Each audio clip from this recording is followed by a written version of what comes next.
ನಮಸ್ಕಾರ ವೀಕ್ಷಕರೇ, ವಿದ್ಯಾ ವಿಶೇಷ ಚಾನಲ್ಗೆ ಸ್ವಾಗತ. 100 ವರ್ಷಗಳ ನಂತರ ಈ ಒಂದು ಮೂಲ ತ್ರಿಕೋನ ರಾಜಯೋಗ ಬಂದಿದೆ. ಹಾಗಾದ್ರೆ ಈ ಮೂಲ ತ್ರಿಕೋನ ರಾಜಯೋಗ ಎಂದರೇನು? ವೈದಿಕ ಜ್ಯೋತಿಷ್ಶಾಸ್ತ್ರದ ಪ್ರಕಾರ ಸೆಪ್ಟೆಂಬರ್ 23ರಂದು ಬುಧನು ತನ್ನ ಸ್ವಂತ ರಾಶಿಯಾಗಿರುವಂತಹ ಕನ್ಯಾ ರಾಶಿಗೆ ಕಾಲಿಟ್ಟಿದ್ದಾನೆ. ಶುಕ್ರನೂ ಕೂಡ ತನ್ನ ಸ್ವಂತ ರಾಶಿಯಾಗಿರುವಂತಹ ತುಲಾ ರಾಶಿಯಲ್ಲಿಯೇ ಇದ್ದಾನೆ. ಹಾಗೂ ಶನಿಯು ಕೂಡ ತನ್ನ ಸ್ವಂತ ರಾಶಿಯಾಗಿರುವಂತಹ ಕುಂಭ ರಾಶಿಯಲ್ಲಿಯೇ ಮನೆ ಮಾಡಿರ್ತಾನೆ. ಹೀಗಿರುವಾಗ ಈ 3 ರಾಶಿಗಳು ಕೂಡ ತಮ್ಮ ಮೂಲ ರಾಶಿಯಲ್ಲಿ ಮುಖಾಮುಖಿ ಆಗಿರುವ ಕಾರಣದಿಂದಾಗಿಯೇ ಇಂತಹ ಸಂದರ್ಭದಲ್ಲಿ ಮೂಲ ತ್ರಿಕೋನ ರಾಜಯೋಗವು ನಿರ್ಮಾಣವಾಗಿರುತ್ತದೆ. ಈ ಮೂಲ ತ್ರಿಕೋನ ರಾಜಯೋಗವು ನಿರ್ಮಾಣವಾಗಿದ್ದರಿಂದಾಗಿ ದ್ವಾದಶ ರಾಶಿಗಳಲ್ಲಿ ಈ 5 ರಾಶಿಯವರ ಜೀವನದಲ್ಲಿ ಸಾಕಷ್ಟು ಸಕಾರಾತ್ಮಕ ಫಲಿತಾಂಶಗಳು, ಅದೃಷ್ಟ, ಧನಲಾಭ, ಅವರು ಹಿಡಿದಂತಹ ಕೆಲಸದಲ್ಲಿ ಅವರದ್ದೇ ಮೇಲುಗೈಯಾಗುವುದು ಮತ್ತು ತಡೆ ಹಿಡಿದ ಕೆಲಸಗಳೂ ಕೂಡ ಪುನರಾರಂಭವಾಗುತ್ತದೆ. ಅಲ್ಲದೆ ಶ್ರೀಮಂತಿಕೆಯೂ ಕೂಡ ಈ 5 ರಾಶಿಯವರ ಜೀವನದಲ್ಲಿ ಬರುತ್ತದೆ ಮತ್ತು ಈ ರಾಶಿಯವರು ಮುಟ್ಟಿದ್ದೆಲ್ಲವೂ ಚಿನ್ನವಾಗುವಂತಹ ಕಾಲ ಈಗ ಬಂದಿದೆ. ಮೊದಲನೆಯದಾಗಿ ಮೇಷರಾಶಿ. ಹಣದ ಕೊರತೆಯಿಂದಾಗಿ ಅರ್ಧಕ್ಕೆ ನಿಂತಿರುವಂತಹ ಅವರ ಎಲ್ಲಾ ಕೆಲಸಗಳು ಈ ಸಂದರ್ಭದಲ್ಲಿ ಪೂರ್ತಿಯಾಗಲಿವೆ. ಈ ಮೂಲಕ ಮೇಷರಾಶಿಯವರಿಗೆ ಇಂತಹ ಸಂದರ್ಭದಲ್ಲಿ ಧನಲಾಭವೂ ಕೂಡ ಒಲಿದು ಬರಲಿದೆ. ಹೊಸ ಉದ್ಯೋಗವನ್ನು ಪ್ರಾರಂಭ ಮಾಡಬೇಕು ಎಂದು ಕಾಯುತ್ತಿರುವವರಿಗೂ ಕೂಡ ಈ ಸಂದರ್ಭವು ತಮ್ಮ ಕನಸಿನ ಉದ್ಯಮವನ್ನು ನನಸು ಮಾಡಿಕೊಳ್ಳುವಂತಹ ಸಂದರ್ಭವಾಗಿದೆ. ಸಾಕಷ್ಟು ಸಮಯಗಳಿಂದ ತಮ್ಮ ಪ್ರಮೋಷನ್ಗಾಗಿ ಕಾಯುತ್ತಿರುವಂತಹ ಉದ್ಯಮಿಗಳಿಗೂ ಕೂಡ ಪ್ರಮೋಷನ್ ಸಿಗಲಿದೆ. ಅವರ ಒಂದು ಕಾರ್ಯಕ್ಷೇತ್ರಗಳಲ್ಲಿ ಅವರಿಗೆ ಹೊಸ ಜವಾಬ್ದಾರಿಗಳು ಕೂಡ ಬಂದೊದಗಲಿವೆ. ಇನ್ನು ತಮ್ಮ ಜೀವನದಲ್ಲಿ ಇನ್ನಷ್ಟು ಎತ್ತರಕ್ಕೆ ಹೋಗಬೇಕು ಎನ್ನುವಂತಹ ಕನಸನ್ನು ಕಾಣುತ್ತಿರುವ ಹಾಗೂ ಪ್ರಯತ್ನ ಪಡುತ್ತಿರುವಂತವರಿಗೆ ತಮ್ಮ ಸಹೋದರ ಹಾಗೂ ಸಹೋದರಿಯರ ಸಹಾಯ ಸಿಗಲಿದೆ. ಇದು ನಿಮಗೆ ಸಾಕಷ್ಟು ದೊಡ್ಡ ಮಟ್ಟದಲ್ಲಿ ಉನ್ನತ ಸ್ಥಾನಕ್ಕೆ ಏರಲು ಈ ಒಂದು ಸಂದರ್ಭದಲ್ಲಿ ಸಹಾಯ ಮಾಡಲಿದೆ. ಎರಡನೇದಾಗಿ ಕನ್ಯಾ ರಾಶಿ. ಕನ್ಯಾ ರಾಶಿಯವರು ಸಾಕಷ್ಟು ಸಮಯಗಳಿಂದ ಒಂದಾದ ನಂತರ ಒಂದು ಆರ್ಥಿಕ ಸಂಕಷ್ಟವನ್ನು ಅನುಭವಿಸುತ್ತಲೇ ಬಂದಿದ್ದಾರೆ. ಅವರ ಆರ್ಥಿಕ ಪರಿಸ್ಥಿತಿ ಈ ಮೂಲ ತ್ರಿಕೋನ ರಾಜಯೋಗದಿಂದಾಗಿ ಸದೃಢವಾಗಲಿದೆ.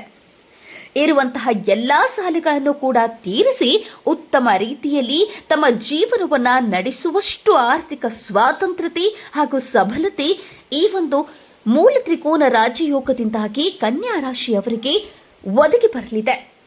ಈ ಒಂದು ಸಂದರ್ಭದಲ್ಲಿ ಕನ್ಯಾ ರಾಶಿಯವರು ಸಂತೋಷದ ಸುದ್ದಿಯನ್ನು ಕೇಳಲಿದ್ದಾರೆ.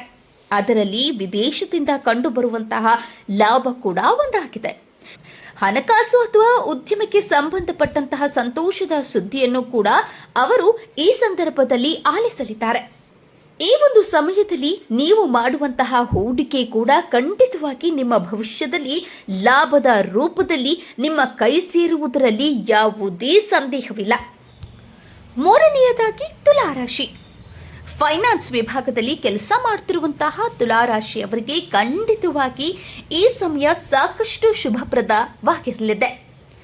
ಈ ಸಂದರ್ಭದಲ್ಲಿ ತುಲಾರಾಶಿಯವರ ಮನಸ್ಸಿನಲ್ಲಿ ಸಾಕಷ್ಟು ಕ್ರಿಯೇಟಿವ್ ವಿಚಾರಗಳು ಕೂಡ ಮೂಡಿ ಬರಲಿವೆ. ಇನ್ನು ಉದ್ಯಮದಲ್ಲಿ ಸಿಗುವಂತಹ ಕೆಲವೊಂದಿಷ್ಟು ಡೀಲ್ಗಳು ಈ ಸಂದರ್ಭದಲ್ಲಿ ನಿಮ್ಮ ಕೈಗೆ ಎಷ್ಟು ಹಣವನ್ನು ತಂದು ಕೊಡುತ್ತವೆ ಅಂದರೆ ಅದರಿಂದ ನಿಮ್ಮ ಜೀವನವನ್ನೇ ನೀವು ಸೆಟಲ್ ಮಾಡಿಕೊಳ್ಳಬಹುದಾಗಿದೆ. ಉದ್ಯೋಗದಲ್ಲಿರುವವರು ಕೂಡ ಈ ಸಂದರ್ಭದಲ್ಲಿ ಸಾಕಷ್ಟು ಲಾಭಾಂಶಗಳನ್ನು ಸಂಪಾದನೆ ಮಾಡಲಿದ್ದೀರಿ ಹಾಗೂ ಬೇರೆ ಕಡೆಯಿಂದ ಒಳ್ಳೆಯ ಜಾಬ್ ಆಫರ್ಗಳು ಕೂಡ ನಿಮಗೆ ಒದಗಿ ಬರಲಿವೆ. ಇನ್ನು ನಾಲ್ಕನೆಯದಾಗಿ ಕುಂಭರಾಶಿ. ಯಾವ ಪ್ರಾಜೆಕ್ಟ್ ಮೇಲೆ ಕುಂಭರಾಶಿಯವರು ಈ ಸಂದರ್ಭದಲ್ಲಿ ಸಾಕಷ್ಟು ಕಷ್ಟಪಟ್ಟು ಕೆಲಸ ಮಾಡುತ್ತಿದ್ದಾರೋ ಅದರಿಂದ ಅವರಿಗೆ ನಿರೀಕ್ಷಿತ ಫಲಿತಾಂಶ ದೊರೆಯಲಿದೆ. ಶನಿ ಈ ರಾಶಿಯಲ್ಲಿ ಇರುವುದರಿಂದಾಗಿ ಕುಂಭರಾಶಿಯ ಜನರಿಗೆ ಸಫಲತೆಯ ದಾರಿಯನ್ನು ತೋರಲಿದ್ದಾನೆ. ಬೇರೆ ಬೇರೆ ಆದಾಯದ ಮೂಲಗಳಿಂದಲೂ ಕೂಡ ಕುಂಭರಾಶಿಯವರಿಗೆ ಈ ಒಂದು ಸಂದರ್ಭದಲ್ಲಿ ಹಣ ಸಂಪಾದನೆ ಹೆಚ್ಚಾಗುತ್ತದೆ. ಕೆಲಸ ಇಲ್ಲದವರಿಗೆ ಒಳ್ಳೆಯ ಸಂಪಾದನೆ ಇರುವಂತಹ ಉದ್ಯೋಗ ಕೂಡ ದೊರಕಲಿದೆ.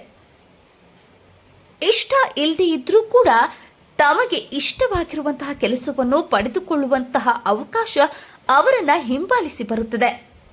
ಇದರ ಜೊತೆಗೆ ಕುಂಭರಾಶಿಯ ವ್ಯಾಪಾರಿಗಳಿಗೂ ಕೂಡ ತಮ್ಮ ವ್ಯಾಪಾರದಲ್ಲಿ ದೊಡ್ಡ ಮಟ್ಟದ ಆರ್ಡರ್ಸ್ಗಳು ಸಿಗಲಿವೆ. ಇನ್ನು ಕೊನೆಯದಾಗಿ 5ನೇ ರಾಶಿಯಾಗಿರುವಂಥದ್ದು ಮೀನರಾಶಿ. ಪಿತ್ರಾರ್ಜಿತ ಆಸ್ತಿಯ ವಿಚಾರದಲ್ಲಿ ಕೋರ್ಟು ಕಚೇರಿಗಳ ಸುತ್ತಾಟ ನಡೆಸುತ್ತಿರುವಂತಹ ಮೀನರಾಶಿಯವರಿಗೆ ಕೊನೆಗೂ ಕೂಡ ಇದರಿಂದ ಮುಕ್ತಿ ಸಿಗಲಿದ್ದು ತೀರ್ಪು ಅವರ ಪರವಾಗಲಿದೆ. ಈ ಸಂದರ್ಭದಲ್ಲಿ ಮೀನರಾಶಿಯ ಉದ್ಯೋಗಿಗಳ ಸಂಬಳ ಹೆಚ್ಚಾಗುವುದರಿಂದ ಅವರ ಆರ್ಥಿಕ ಪರಿಸ್ಥಿತಿ ಇನ್ನಷ್ಟು ಸುಧಾರಿಸಲಿದೆ. ಅವರಿಗೆ ಧನಲಾಭ ಆಗಲಿದೆ. ಈ ಸಂದರ್ಭದಲ್ಲಿ ಮೀನರಾಶಿಯವರು ಯಾವುದೇ ಕ್ಷೇತ್ರದಲ್ಲಿ ಹಣವನ್ನು ಹೂಡಿಕೆ ಮಾಡಿದ್ರೂ ಕೂಡ ಖಂಡಿತವಾಗಿ ಅವರಿಗೆ ಅವರು ಹೂಡಿಕೆ ಮಾಡಿರುವಂತಹ ಹಣ ಡಬಲ್ ಪ್ರಾಫಿಟ್ ರೂಪದಲ್ಲಿ ಕೈಗೆ ಸಿಗಲಿದೆ.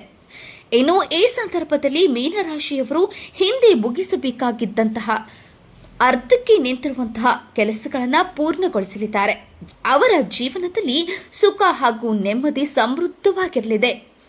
ಅವರು ಹಿಡಿದಂತಹ ಕೆಲಸವು ಯಶಸ್ವಿಯಾಗಲಿದೆ. ನಾವು ಹೇಳಿರುವಂತಹ ಈ ವಿಡಿಯೋ ನಿಮಗೆ ಇಷ್ಟವಾದಲ್ಲಿ ನಮ್ಮ ಚಾನೆಲ್ ಅನ್ನು ಸಬ್ಸ್ಕ್ರೈಬ್ ಆಗಿ. ಇನ್ನು ಹೆಚ್ಚಿನ ಅಪ್ಡೇಟ್ಸ್ಗಳಿಗಾಗಿ ನಾವು ಮಾಡಿರುವಂತಹ ವಿಡಿಯೋಗಳನ್ನು ಲೈಕ್ ಮಾಡಿ, ಶೇರ್ ಮಾಡಿ ಹಾಗೂ ಕಮೆಂಟ್ ಮಾಡಿ.